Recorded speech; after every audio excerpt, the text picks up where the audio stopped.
Music is a language is really what I mean to say. Because the songwriting part, I think, is kind of a lost, not lost art, but it's a rare art these days. Seeing that moment come together in a mix, or with a writer or a player, it's like, and maybe encouraging them to go further than they thought they could, or giving them an idea just from experience that maybe they didn't consider. And it's like they take it, run with it, and it turns into this beautiful thing that none of us planned that day. That's the juice for me. I just love that. I just absolutely love.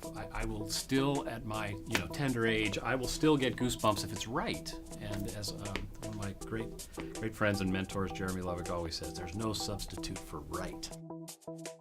When you're trying to develop a sound for a game, it's a lot like creating music in that it's there's nothing there. So it's a lot of just sort of what's in your head. How can you make that come out into like the real world? And that is like using your skill set and also just using creativity, using your imagination to figure out what a game should sound like, what you want it to sound like.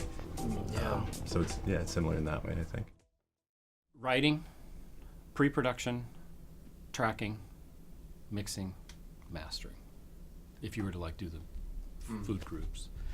It kind of depends on how you're looking at it. If you're looking at it from the producer's point of view or the artist's point of view, the artist is going to, there's going to be a lot of blood, sweat, and tears bringing that song to a place where it's ready to present to people.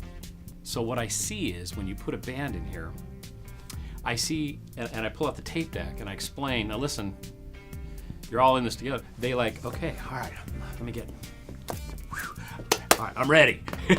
They get more serious about it, because they realize, oh, we're in this together. I'm so excited by seeing that moment when that teamwork comes into the music making process, because for me that's so beautiful. And then you get things that you don't get by endlessly perfecting and polishing. We do that too, endless perfection and polishing, because that is pop music. So if we're talking about a pop artist, it has to be that way. Mastering is very overlooked today. People think that you can just, send a master to the internet and it'll come back real loud. Whereas for 20 years, people trying to make records louder and louder until they're unlistenable.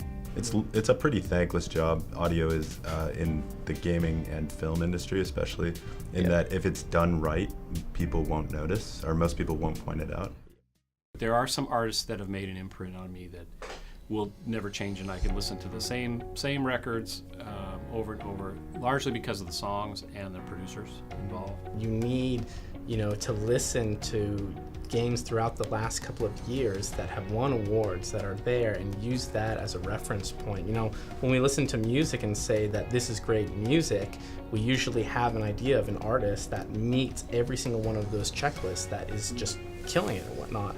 And I think that developing your judgment for what is good and what doesn't meet that standard is critical to achieving the quality of sound you want. Well, that's what we're shooting for, is a sort of seamless experience while people are playing the games, for it just to feel right. I think that whenever you can take people that are trying to express things and they make something of their own, they've made the world a better place. Yeah, it's very much a passion-driven career. We're both very passionate about audio, and we want our games to sound really good, and we put in the time to do that, to make that happen and hope for the best. To me, that's the real purpose of art, and the joy of it, and the goosebump, like we were talking about before. It's like when you get to experience, whether it's in a personal setting, writing a song, or in a group, or in a choir, or in a something where a lot of people have endeavored to bring that unison together. That I guess, off the top of my head, that's kind of how I see it and feel it day to day.